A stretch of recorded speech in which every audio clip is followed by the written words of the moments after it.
100% ತಪ್ಪು. ಯಾವ ಆಫೀಸರ್ ಮಾಡಿದ್ರೆ ಅವ್ನು ಸಸ್ಪೆಂಡ್ ಮಾಡಬೇಕು. ಯಾರಿಗೂ ಹೋಗಿದ್ದೋ ಅದು ವಾಪಸ್ ತಗೋಬೇಕು. ಟೆನ್ಷನ್ ಪ್ರಾಬ್ಲಮ್, ಕೆಲಸದ ಪ್ರಾಬ್ಲಮ್, ಇದು ಮನೆ ಪ್ರಾಬ್ಲಮ್ ಇರುತ್ತೆ. ನನ್ನ ಪ್ರಾಬ್ಲಮ್ ನನಗೆ ಗೊತ್ತಿಲ್ಲ ಅಂತ 15 ಜನ ಪಿ ಎ ವಿಷಯ ನಮಗೆ ಹಾಕಬೇಕು. ಊರು ಬಿಟ್ಟು ಬಂದವ್ರ ಜಮೀನು ಹೋಗಿದೆ. ಯಾವತ್ತೋ ಒಂದು ದಿವಸ 5 ವರ್ಷಕ್ಕೋ ಯಾವತ್ತೋ ಒಂದು ದಿವಸ ಪಾಣಿ ತೆಗೆದು ನೋಡಿ ನಂದು ಪಾಣಿ ಬರ್ತಾಯಿತ್ತು, ಇವತ್ತು ನಾನು ಬರ್ತಾ ಇಲ್ಲ ಅಂದರೆ ಯಾರು ತಪ್ಪು? ತಗೊಂಡವಲ್ಲ 25 ವರ್ಷ ಆಗಿದೆ. ಅವ್ರು ಹೋಗಿ ಕಾಂಪೌಂಡ್ ಹಾಕೊಂಡು ಜೊತೆಲಿ ಜಾಗದಲ್ಲಿ ಇದ್ದಿದ್ರೆ ಅವ್ರಿಗೆ ಸೈಟ್ ಹುಡ್ಕೋ ಪರಿಸ್ಥಿತಿ ಇರಲಿಲ್ಲ. ಸರ್, ಕಾಂಗ್ರೆಸ್ ಪಕ್ಷದಲ್ಲಿ ನಾವು ಒಂದಷ್ಟು ನೋಡ್ತಾ ಇದೀವಿ. ಇವಾಗ ಅಂದ್ರೆ ಲಕ್ಷ್ಮೀ ಹೆಬ್ಬಾಳ್ಕರ್ ಅವ್ರ ಪಿ ಎ ಹೆಸರು ಬರೆದು ಕೂಡ ಒಬ್ರು ಕ್ಲರ್ಕ್ ಸತ್ತೋಗಿದ್ದಾರೆ, ಅಂದ್ರೆ ಆತ್ಮಹತ್ಯೆ ಮಾಡ್ಕೊಂಡಿದ್ರು. ಇವಾಗ ಸಿಎಂ ಸಿದ್ದರಾಮಯ್ಯ ಅವ್ರು ನೆನೆ ಲೋಕಾಯುಕ್ತಕ್ಕೆ ಹೋಗಿ ತನಿಖೆ ಎದುರಿಸಿದ್ರು. ಅಂದ್ರೆ ಸಿಎಂ ಆಗಿ ಇಟ್ಕೊಂಡು ಅವ್ರು ಹೋಗಿ ತನಿಖೆ ಎದುರಿಸಿರೋದು ಎಷ್ಟು ಮಟ್ಟಕ್ಕೆ ಸರಿ ಅಂತ ಅನ್ಸುತ್ತೆ? ಇದು ಒಂದು. ಅದಾದ್ಮೇಲೆ ಜಮೀರ್ ಅವರು ಅದು ವಕ್ಫ್ ಬೋರ್ಡ್ ಪ್ರಾಬ್ಲಮ್ ಆದಾಗ ಈ ಪ್ರಾಬ್ಲಮ್ ಆಗಿತ್ತಲ್ವಾ, ಸೊ ಇವಾಗ ಕಾಂಗ್ರೆಸ್ ಪಕ್ಷದವರೇ ಅವ್ರ ವಿರುದ್ಧ ತಿರುಗಿ ಬಿದ್ದಿದ್ದಾರೆ. ಇದ್ರ ಬಗ್ಗೆ ನಿಮ್ಗೆ ಏನ್ ಅನ್ಸುತ್ತೆ, ಏನ್ ಹೇಳ್ತೀರಾ? ಫಸ್ಟ್ ಕ್ವಶನ್ ಹೇಳಿ.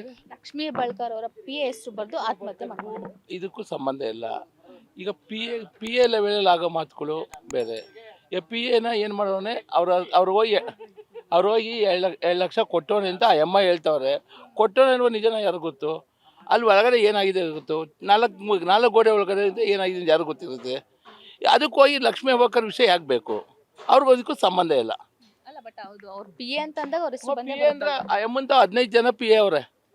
ಅವ್ರಿಗೆ 28 ಡಿಸ್ಟ್ರಿಕ್ಟ್ ನೋಡ್ಕೊಳ್ಳೋಕ್ಕೆ 15 ಜನ ಪಿ ಎ ಅವ್ರೆ. ಆ 15 ಜನದಲ್ಲಿ ಇವ್ರ ಪಿ ಎ ನಮ್ಗೆ ಯಾಕೆ ಬೇಕು?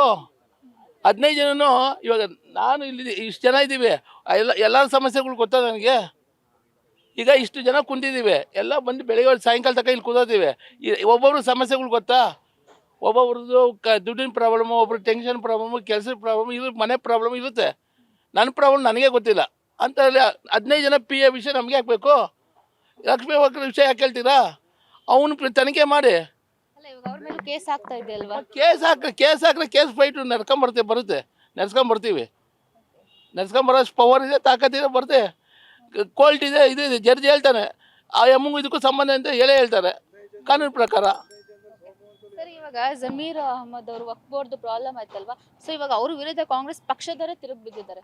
ನಾನು ತಿರುಗಿ ಬೀಳ್ತೀನಿ ಎಂದಕ್ಕೆ ಅಂತ ಕೇಳಿ.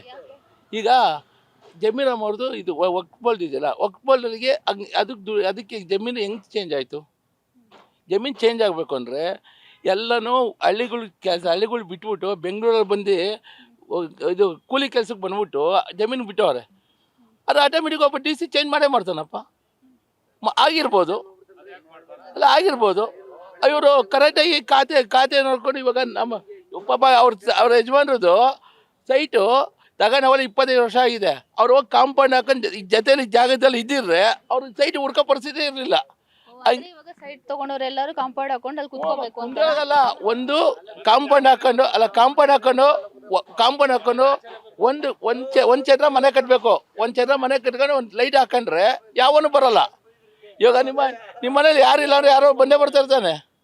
ಹಂಗೆ ಇವರೆಲ್ಲನೂ ಬೆಂಗಳೂರಿಗೆ ಬಂದ್ಬಿಟ್ಟು ಕೂಲಿ ಕೆಲಸಕ್ಕೆ ಬೆಂಗಳೂರಿಗೆ ಬಂದ್ಬಿಟ್ಟು ಜಮೀನು ನೋಡ್ಕೊಂಡಿಲ್ಲ ಅಂದರೆ ಯಾವತ್ತೋ ಒಂದು ದಿವಸ ಹೋಗಿ ಪಾಣಿ ನೋಡ್ಬಿಟ್ಟು ನನ್ನ ಹೆಸರು ಇಲ್ಲ ಅಂತ ಹೇಳ್ಬಿಟ್ರೆ ಅಲ್ಲ. ಇವಾಗ ಅದು ಎಷ್ಟೋ ಕಾಲಗಳಿಂದ ಅವ್ರ ತಾತ ಮುತ್ತಾತ ಕಾಲಗಳಿಂದ ಬಂದಿರುತ್ತೆ. ಅದು ಅವ್ರ ತಾತ ಮುತ್ತಾತ ಕಾಲದಿಂದ ಬಂದಿರುತ್ತೆ. ವ್ಯವಸಾಯ ಮಾಡೋರು ಮಾಡ್ತಾರೆ, ಮಾಡದಿರೋರು ಕೂಡ ಒಂದಷ್ಟು ಜನ ಇದ್ದಾರೆ. ಸೊ ಹಂಗಂತ ವ್ಯವಸಾಯ ಮಾಡಿಲ್ಲ, ಅವ್ರ ಆ ಜಾಗದಲ್ಲಿ ಇಲ್ಲ ಅಂತಂದ್ರೆ ಅದನ್ನೆಲ್ಲ ವಕ್ಫ್ ಬೋರ್ಡಿಗೆ ಸೇರಿಸ್ಕೊಬಿಡ್ತಾರ. ಈಗ ವ್ಯವಸಾಯ ಮಾಡಿರೋರು ಅಲ್ಲಿರೋ ಜಮೀನು ಯಾರ್ದು ಹೋಗಿಲ್ಲ, ದೂರದಿಂದ ಇರೋದು ಆ ಜಮೀನು ಬಗ್ಗೆ ಕೇರ್ ಇಲ್ದವ್ರಿಗೆ ಹೋಗಿರ್ಬೇಕನ್ನೋ ಗೊತ್ತಿಲ್ಲ. ಅದ್ರ ಬಗ್ಗೆ ನಂಗೆ ಸರಿಯಾಗಿ ಗೊತ್ತಿಲ್ಲ. ಬಟ್ ನಾನು ಹೇಳ್ತಾ ಇರೋದು ಊರು ಬಿಟ್ಟು ಬಂದವ್ರ ಜಮೀನು ಹೋಗಿದೆ. ಯಾವತ್ತೋ ಒಂದು ದಿವಸ 5 ವರ್ಷಕ್ಕೋ ಯಾವತ್ತೋ ಒಂದು ದಿವಸ ಪಾಣಿ ತೆಗೆದು ನೋಡಿ ನಂದು ಪಾಣಿ ಬರ್ತಾಯಿತ್ತು, ಇವತ್ತು ನಾನು ಬರ್ತಾ ಇಲ್ಲ ಅಂದರೆ ಯಾರು ತಪ್ಪು? ಅಂದ್ರೆ ನೀವ್ ಹೇಳ್ತಿರೋದು ಇವಾಗ ವಕ್ಫ್ ಬೋರ್ಡ್ಗೆ ಏನು ರೈತರ ಜಮೀನು ಹೋಗಿರೋದು ಸರಿ ಅಂತ? ಸರಿ ಅಂತ ಅಲ್ಲ. ಕಾಂಗ್ರೆಸ್ ನಾವು ಅದನ್ನು ಫೈಟ್ ಮಾಡ್ತಾ ಇದ್ದೀವಿ. ಯಾವನ್ನು ಚೇಂಜ್ ಮಾಡೋದು ಅವ್ನಿಗೆ ಯಾರು ಮಾಡೋಕ್ಕೆ ಒಬ್ಬ ಅಧಿಕಾರಿ ಮಾಡೋದು. ನಾನು ಹೇಳ್ದಂತೆ ಅವನು ಮಾಡಲ್ಲ, ಒಬ್ಬ ಅಧಿಕಾರಿ ಮಾಡೋದು. ಅಷ್ಟು ಈಸಿಯಾಗಿ ಮಾಡಲ್ಲ ಅಲ್ವಾ ಮೇಡಮ್? ಅಧಿಕಾರಿಗಳು ಮಾಡಬೇಕು ಅಂದರೆ ಅವ್ರಿಗೆ ವರ್ಷಕ್ಕೆ ಇಷ್ಟು ಅಂತ ಇರುತ್ತೆ. ಅದು ಯಾರು ಬೇಕಾದ್ರೂ ಚೇಂಜ್ ಮಾಡ್ಬೋದು. ಒಬ್ಬ ತಹಸೀಲ್ದಾರು, ಒಬ್ಬ ಡಿ ಸಿ ಆ ಲೆವೆಲಲ್ಲಿ ನಡೆಯೋದು. ಅದಕ್ಕೆ ಒಬ್ಬರು ನೀವು ನಿಮ್ಮ ಹತ್ರ ಜಮೀನಿಲ್ಲ ಅಂತೇಳಿ ಮುಖರ್ಜಿ ಹಾಕಿದ್ರೆ ನಿಮ್ಗೊಂದು ಜಮೀನು ಕೊಡ್ತಾರೆ, 1 ಎಕರೆ ಜಮೀನು ಕೊಡ್ತಾರೆ. ಯಾವ ಜಮೀನು ಕೊಡ್ತಾರೆ? 1 ಎಕರೆ ಜಮೀನು ಯಾರು ಎಕರೆ? ಈಗ 2 ಎಕರೆ ಗ್ರ್ಯಾಂಡ್ ಜಾಗ ಕೊಡ್ತಾರೆ ಗೊತ್ತಾ?